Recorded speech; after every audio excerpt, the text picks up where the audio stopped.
I'm Rachel Williams. Welcome to your real estate show with thanks to Harcourts Tasmania for another week. Hands up if you're a first home buyer. Well, with demand outstripping supply and prices growing exponentially of late, no doubt you're struggling to get a foot in the door. Stick with us tonight. We've got some great insights and advice for you to hopefully help. Also tonight, we've got some plant inspiration for your indoor spaces and some insights into what's happening across the Central Coast region of Tasmania. But first tonight, we head to Richmond for the Harcourts property profile. It's an amazing barn transformation.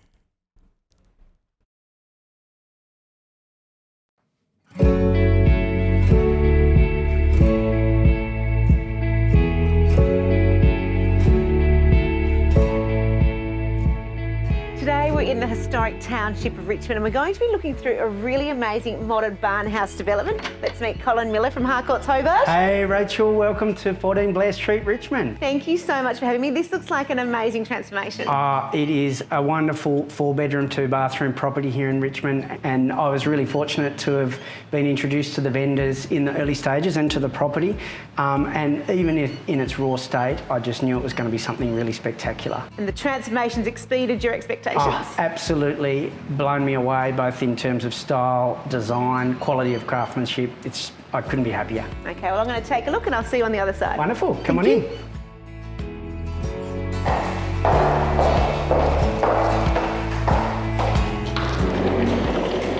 Wow, it's beautiful. Open plan living at its finest.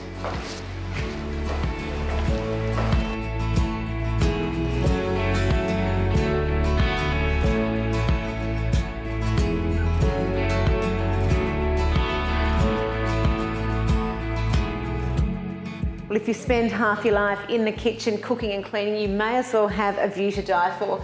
Beautiful rolling hills through to the vineyard, an amazing butler's pantry and gorgeous views of your open plan living.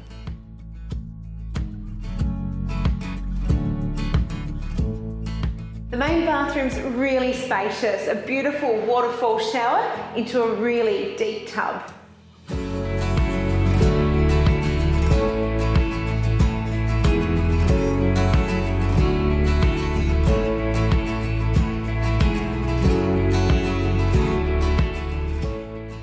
Upstairs has only recently been completed. Really spacious parents' retreat and master bedroom. And have a look through these beautiful cathedral windows in this second bedroom upstairs with views over to the church in Richmond.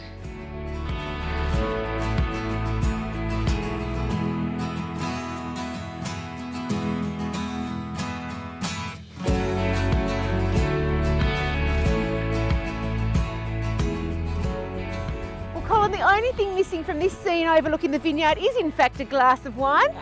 Let's have a chat about how much we're looking at for this one. Okay, well Rachel, as you can see, it's a very unique property here in Richmond. There's nothing else quite like it. We'd like to have a conversation about price above $865,000. Okay, if you're interested, give Colin Miller a call at Harcourts Hobart.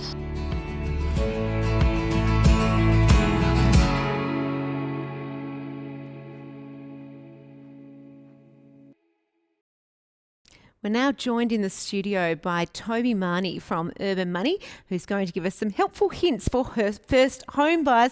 Hello, Toby. Thank you so much for joining us. Obviously, we've heard lots of anecdotal evidence about how challenging it is for people to get their foot in the door. We need to pick your brain. Firstly, what size of deposit do people realistically need to start out with? Yeah, that's a great question. So most first home buyers need to have at least the genuine, bank likes to see 5% savings, but on top of that they've got to allow for stamp duty, solicitors costs, everything like that. So we're looking at roughly about an 8% of the purchase price to have sitting aside. Ideally, look, we'd love it to be above 80%, have an 80% lend, so have your 25% sort of savings, but given the market the way that it is at the moment, there's not a chance that a lot of first home buyers are going to have that sort of amount of money unless it's coming from Bank of Mum and Dad. Bank of Mum and Dad. What actually constitutes genuine savings when people do go to look at, what you can afford for a home loan? Yeah, so there's a few things that can happen, can be genuine savings. So it was based off how long the money is actually sitting in your bank account for, and hopefully accumulating across that time as well. So normally that 3-month period is what we're actually looking for at that time. Okay. A trap for young players, perhaps the good old buy now, pay later schemes for the latest top or TV. How damaging can that be? Look, it can be really damaging. So they'll look at that as actual your living expenses. So they'll actually add that in to your living expenses across there. So it's not just if your limit, like with the credit card, your limit is that's based off a percentage. It's actually the repayments that you're paying out with your afterpay and the like. So if you're paying out $100 a week in buy now, pay later things, they're going to actually add that in, which make a significant difference to your borrowing power. Yeah, right. And to help with people who may not have bank of mum and dad, what sort of government assistance is available? So there's a few things about at the moment. So we're looking at, there's the home share, which is a Tasmanian government initiative where the government will actually buy a percentage of your property, which then sort of saves in repayments and everything for you as well. There's the federal government stuff, which is the first home loan deposit scheme. Now, it's a mouthful. I've got to get used to that. But they have that across. There's some existing property spots still available in that scheme, and they've also got one there available for new homes as well. And along with, obviously, the first home buyers scheme for brand new houses, and for existing houses, we're getting discounts across stamp duty as well. And so for a first home buyer who is struggling with all of these things going on, they can come and see you for some help. What sort of advice would you be giving them? Yeah, absolutely. Look, we see ourselves as a bit of a coach and mentor in this space. So it's very much coming in, having those conversations early, and and making sure that we're on the right path even prior to start looking. Okay, wonderful. Thank you for Cool. your insights today. Thank goodness I'm not Thanks. a first home buyer anymore. I know. Thank you so much for that, Toby. Well, it's now time to dig a little deeper into what's happening across the regions. Tonight we are looking at the Central Coast with thanks to homely.com.au.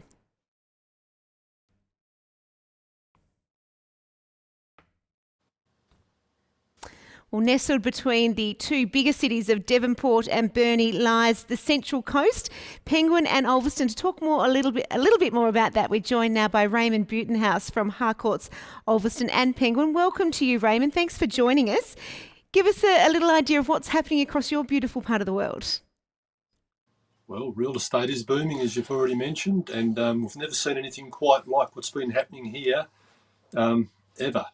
There's a lot of buyers around, and the shortage of properties, which is pushing prices up, which is fairly consistent of what's happening right across the state, I believe. Yeah. We'll talk more in detail about the two key areas that make up your area, but tell me in general, what's actually happening development-wise and business-wise that's encouraging investment in other parts of it there?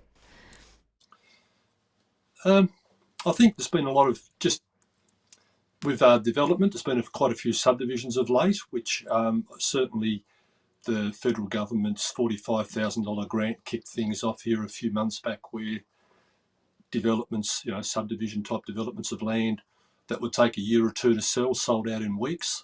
And that's just pushed through to building, to, obviously hardware stores, to everything. And as far as real estate goes, and it's pushed, prices up along the way as well.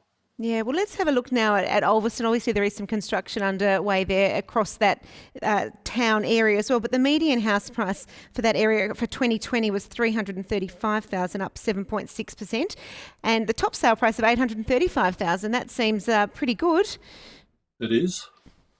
It's jumped a lot. Some of those houses a year or two ago would have been nowhere near that.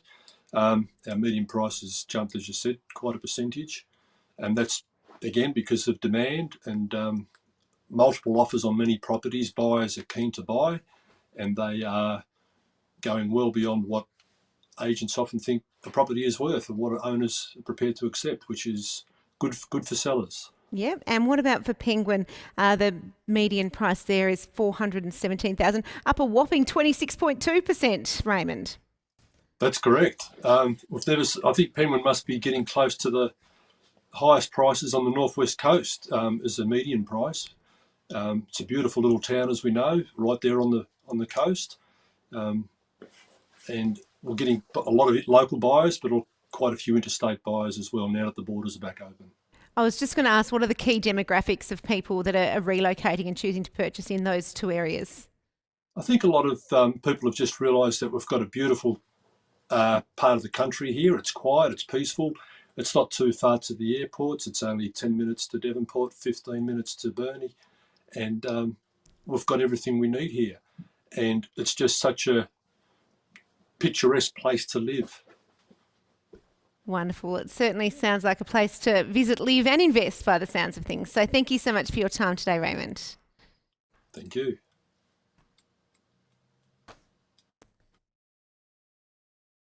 Well, plants are life for many people. And if you would like to add a special focal point to your room, a little bit of greenery often does the trick. It's now time for our Snooze Lifestyle segment, and we're going to chat with a woman who can give you some insights into where to be placing greenery in your house.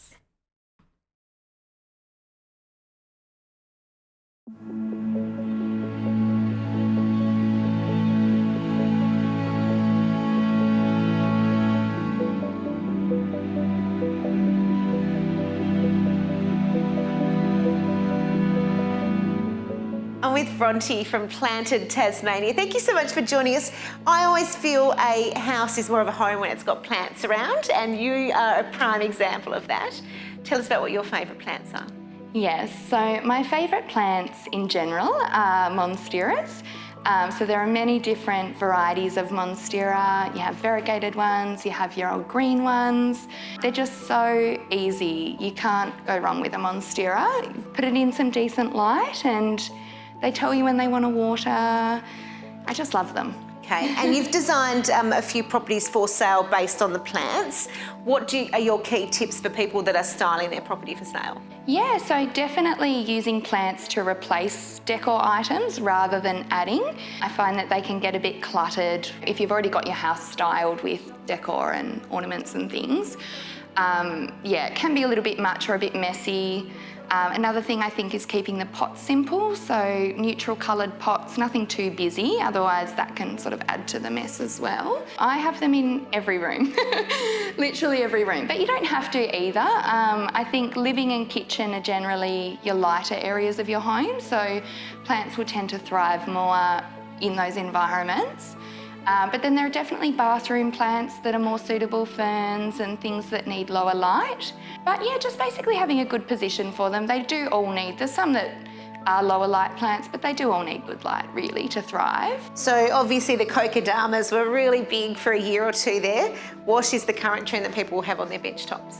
Yeah, so I think it would definitely go more into sort of a hydro and semi-hydro is what the trend seems to be now. And what does that mean? Yeah, so hydro is growing just in water, and you can add some water-safe feeders to that to keep it happy as well.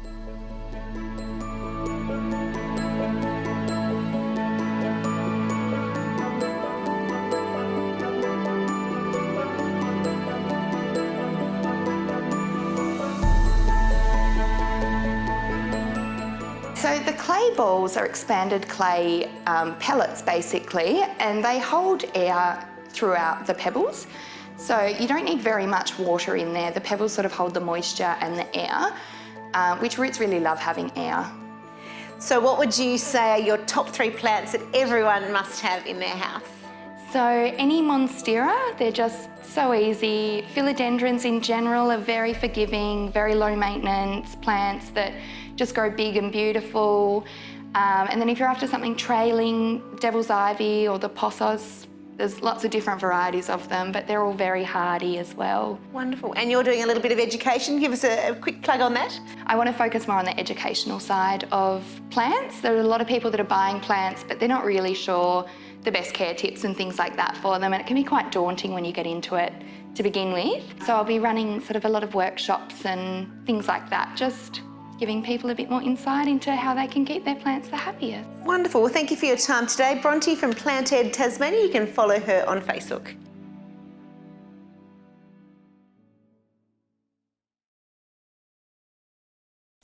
Well, that's it for your real estate show for tonight. Thanks so much for joining us. Don't forget to tell your friends who might not be on Facebook that you can also watch our show via YouTube, and we also have a selection of snippets available on Instagram as well. Thanks for your company. Good night.